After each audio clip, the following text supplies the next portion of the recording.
Hi friends, সকল ষষ্ঠ শ্রেণী ছাত্রছাত্রীদের আমাদের এই আরবিজি এডুকেশন ইউটিউব চ্যানেলে স্বাগত জানাই।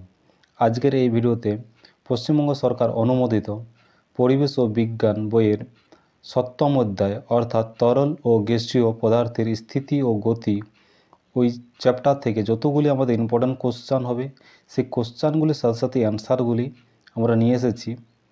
তাই তোমরা ভিডিওটি স্কিপ না করে প্রতিটি কোশ্চান অ্যান্সার ভালো করে দেখে নেবে এবং খাতাতে নোট ডাউন করে নেবে।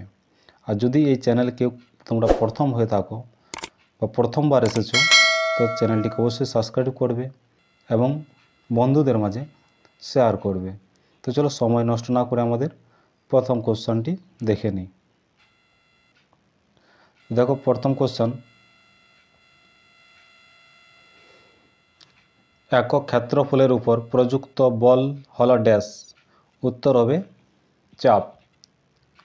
পরের প্রশ্ন দেখো, এসআইতে চাপের একক কী বা এসআই পদ্ধতিতে চাপের একক কী? উত্তরটা হবে নিউটন পার বর্গ মিটার।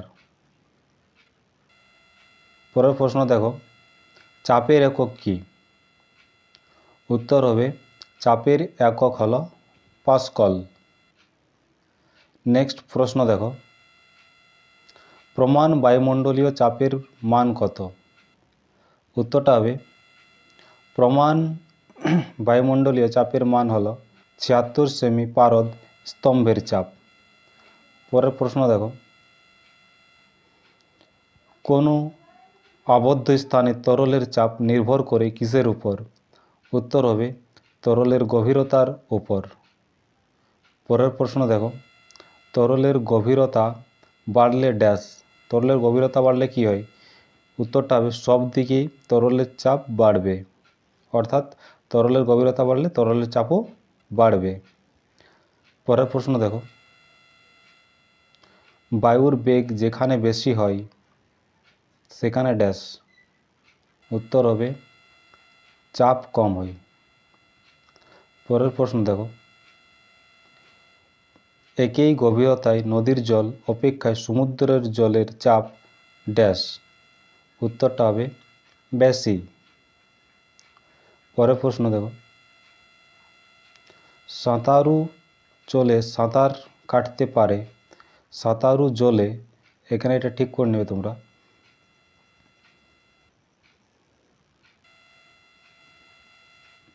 এটা জলে, সাঁতারু জলে সাঁতার কাটতে পারে জলের কিসের জন্য? উত্তরটা হবে ঊর্ধ্বচাপের জন্য। পরের প্রশ্ন দেখো, বায়ুর চাপ মাপার যন্ত্রের নাম কি? এটা খুব ইম্পর্টেন্ট কোশ্চেন, তোমরা ভালো করে মুখস্থ করে নেবে। বায়ুর চাপ মাপার যন্ত্রের নাম হচ্ছে ব্যারোমিটার। পরের প্রশ্ন দেখো, ক্ষেত্রফল বৃদ্ধি পেয়ে বলের পরিমাণ একই থাকলে চাপ কি হবে? উত্তরটা হবে চাপ কমবে। পরের প্রশ্ন দেখো, বল সমান চাপ গুণিত ড্যাশ, ড্যাশটাতে কি হবে? উত্তর হবে ক্ষেত্রফল। পরের প্রশ্ন দেখো, জলের গভীরতা বাড়লে চাপ বাড়বে না কমবে? উত্তর হবে বাড়বে। নেক্সট প্রশ্ন, বায়ুর চাপ কোথায় সব থেকে বেশি হয়? উত্তর হবে সমুদ্র পৃষ্ঠে। পরের প্রশ্ন, গ্যাস বা তরলের গতিশীলতা সম্বন্ধে কোন বিজ্ঞানী সূত্র বা নেত্রী হবে না, এটা নীতি, সূত্র বা নীতি, এটা একটু ঠিক করে নেবে আবার।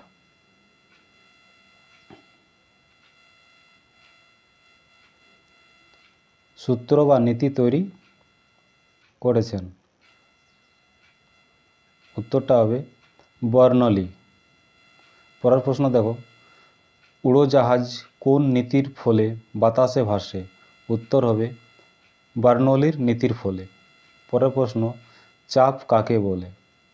উত্তরটা দেখো, কোনো তরলে একক ক্ষেত্রফলের উপর লম্বভাবে প্রযুক্ত বলকে চাপ বলে। নেক্সট প্রশ্ন, এসআই পদ্ধতিতে চাপের একক কী? উত্তর হবে নিউটন প্রতি বর্গমিটার বা পাস্কল। পরের প্রশ্ন, চাপ পরিমাপের একটি বড় এককের নাম বলো। উত্তরটা হবে কিলো পাস্কল। পরের প্রশ্ন, বায়ুর চাপ কাকে বলে? উত্তর হবে নির্দিষ্ট স্থানে একক ক্ষেত্রফলের উপর লম্বভাবে অবস্থিত বায়ুস্তম্ভ নিজ ওজনের জন্য যে বল প্রয়োগ করে তাকে ওই স্থানে বায়ুর চাপ বলা হয়। পরের প্রশ্ন দেখো, তরলের সমোচ্চশীলতা ধর্ম কাকে বলে? উত্তর হবে পরস্পর সংযুক্ত কতকগুলি ভিন্ন আকার ও আয়তন বিশিষ্ট পাত্রের মধ্যে যে কোনো একটিতে তরল ঢাললে ওই তরল বাকি সবগুলি পাত্রে প্রবেশ করে এবং প্রতিটি পাত্রে তল অনুভূমিকভাবে একই উচ্চতায় ওঠে। তরলের এই এককেই উচ্চতায় থাকতে চাওয়ার প্রবণতাকে তরলের সমোচ্চশীল ধর্ম বলে। পরের প্রশ্ন দেখো, নদীতে বাঁধের তলদেশ চওড়া হয় কেন? উত্তরটা হবে তরলের পার্শ্বচাপ তরলের গভীরতার উপর নির্ভর করে। তরলের যত গভীরে যাওয়া যায় তরলের পার্শ্বচাপ ততই বাড়ে। বাঁধের নিচের দিকে গভীরতা বেশি, ফলে তরলের পার্শ্বচাপও বেশি। তাই সহজে যাতে বাঁধ না ভেঙে যায়, তাই বাঁধের তলদেশ উপরের অংশের তুলনায় চওড়া হয়। পরের প্রশ্ন দেখো, বিছানার চাদর টানলে পুরো একেবারে উঠে আসে না কেন? উত্তরটা হবে বিছানায় টান করে পাতা চাদরের টান দিয়ে তোলার চেষ্টা করলে চাদরটি কিছুটা উঠে আসে এবং তার কিছু অংশ বিছানার সাথে লেগে থাকতে চায়। আসলে বায়ু উপর থেকে নিচের দিকে চাদরের উপর চাপ প্রয়োগ করায় চাদরটি বিছানা থেকে পুরোপুরি উঠে আসে না। পরের প্রশ্ন দেখো, বার্নৌলির নীতি লেখো। বার্নৌলির নীতিটি লেখো, অথবা তোমাদের এভাবে আসতে পারে বার্নৌলির নীতিটি ব্যাখ্যা করো। উত্তরটা দেখে নাও, যে স্থানে কোনো গতিশীল গ্যাস বা তরল বেশি বেগে নিয়ে চলে সেই স্থানে ওই গতিশীল গ্যাস বা তরলের চাপ কম হয়। এটিই হলো বার্নৌলির নীতি। পরের প্রশ্ন দেখো, বায়ু প্রবাহের কারণ কি?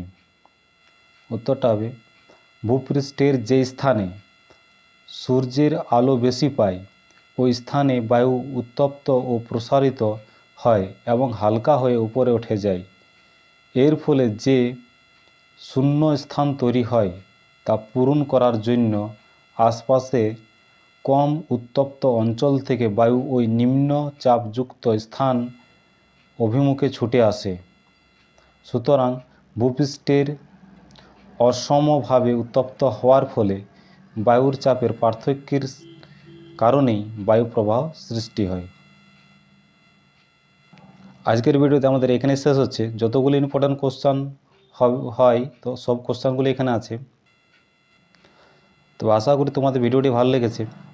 অবশ্যই তোমরা যদি ভালো লেগে থাকে তাহলে একটা লাইক এবং বন্ধু বান্ধবদের কাছে ভিডিওটি শেয়ার করে দেবে।